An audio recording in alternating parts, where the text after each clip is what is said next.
हाय दोस्तों, next 2-3 minutes में मैं आपको क्लैरिफाई कर दूंगा कि CA foundation, CA intermediate Jain 26 के पेपर में क्या ग्रेस मार्किंग मिलेंगे और अगर मिलेंगे तो कितना मिलेंगे।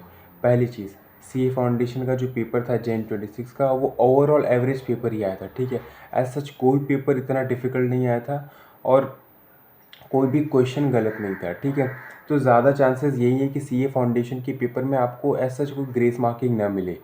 अगर आप 2 या 3 मार्क्स से रुक रहे हैं और अगर आपका एग्रीगेट 200 प्लस जा रहा है ना, तो शायद आपको ग्रेस मार्किंग दे के कोई एक स्पेसिफिक सब्जेक्ट में, मे बी लॉ में या मैथ्स में, आप 38-39 पे रुक रहे हैं, तो आपको 1-2 मार्क्स का ग्रेस दे के आपको पास कर दिया जाए with respect to the condition कि आपका 200 प्लस का जो एग्रीगेट है वो बन रहा हो। ठीक है, अदर देन दैट कोई स्पेसिफिक सब्जेक्ट में कोई क्वेश्चन गलत नहीं था, कोई पेपर एज सच डिफ़िकल्ट नहीं आया था कि सितंबर 25 की तरह जो पेपर्स थे ना वैसे नहीं आए थे सीए फाउंडेशन के। तो यहाँ पे कोई चांसेस मुझे नहीं लगता। ठीक है, and now comes to the C intermediate. C intermediate में 2 पेपर में बहुत ज़्यादा चांसेस है और एक पेपर में तो फॉर श्योर मिलेगा। ठीक है, उसकी उसकी तो अश्योरिटी भी दे देता हूँ मैं। पहला तो हम लोग ग्रुप 1 के बारे में बात कर लेते हैं। ग्रुप 1 में जो टैक्स का पेपर था, which is specifically direct tax, वो जो पेपर था ना वो बहुत ही ज़्यादा ट्रिकी और कॉन्सेप्चुअल बेस्ड पेपर था। ठीक है, एंड जीएसटी का भी पेपर ओवरऑल डिफ़िकल्ट आया था। तो पहली चीज़ ये समझो कि जब भी पेपर डिफ़िकल्ट आता है ना, तो लीव चेकिंग जो होती है ना वो हमेशा लीनिएंट होती है, हमेशा हमेशा हमेशा। ठीक है, मैंने भी ऐसे टैक्स के पेपर को क्लियर किया जो बहुत ज़्यादा डिफ़िकल्ट आया था, विच वॉज सितंबर 24, और उसमें मुझे उस पेपर में कोई भी क्वेश्चन गलत नहीं था। ठीक है, बस पेपर डायरेक्ट टैक्स का और जीएसटी का दोनों का पेपर हार्ड था, तो उसमें still I was getting 6 marks of a grace. ठीक है, मेरे को 6 मार्क्स का ग्रेस मिला था। तो आई कैन टेल यू कि देखो, ग्रेस मिले या ना मिले इसकी श्योरिटी तो टैक्सेशन में दे नहीं सकता, वो टोटली आईसीआई के ऊपर डिपेंड करता है। बट यहाँ पे चेकिंग जो होगी ना वो लीनियंट होगी फॉर श्योर। अगर आपने क्वेश्चन अटेंड किया है, आपको स्टेप मार्किंग के थ्रू मार्क्स मिलेंगे मिलेंगे मिलेंगे। बट एग्जैक्टली ग्रेस मार्क्स मिलेगा कि नहीं मिलेगा, ये टोटली आईसीआई के ऊपर डिपेंड करता है।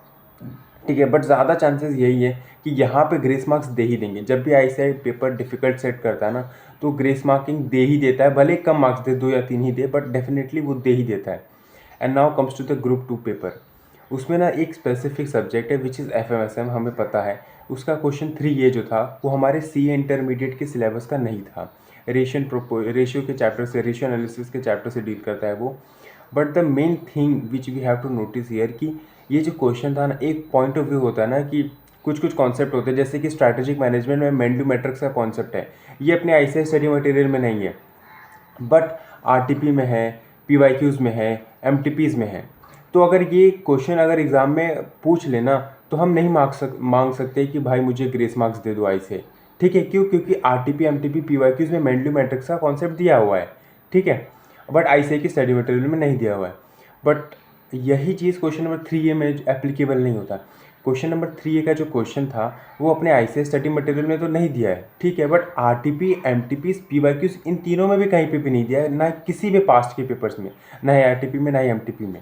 ठीक है, और ये एएफएम के सीए फाइनल एएफएम के चैप्टर नंबर 15 का क्वेश्चन है। तो यहाँ पे ये जो 8 मार्क्स का जो क्वेश्चन अटेंड किया है बच्चों ने, इसमें ना डेफिनेटली आपको ग्रेस मार्किंग मिलेंगी। और ग्रेस मार्किंग कितना मिलेगी? श्योर शॉट 8 मार्क्स का नहीं मिलेगा, इसका तो श्योरिटी मैं नहीं दे सकता, बट हाँ, bare minimum you can expect कि 5 से 6 मार्क्स का डेफिनेटली आपको मिल जाएगा ग्रेस मार्किंग।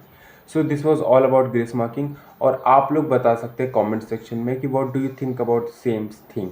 और मेन चीज़ ये है ना कि जैसे एफएमएसएम का पेपर कंप्लीट हो गया तो मैंने नोटिस किया कि सारे के सारे एफएम और एसएम की जो फैकल्टीज़ थी ना, उन्होंने बच्चों से मेल लिखवाया था आईसीआई को कि सब बच्चे मेल भेजें।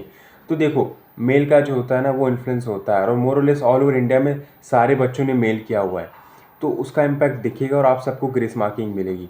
Hope so best, hoping best for all of us, and thank you so much for watching the video till the end. Thank you so much, bye.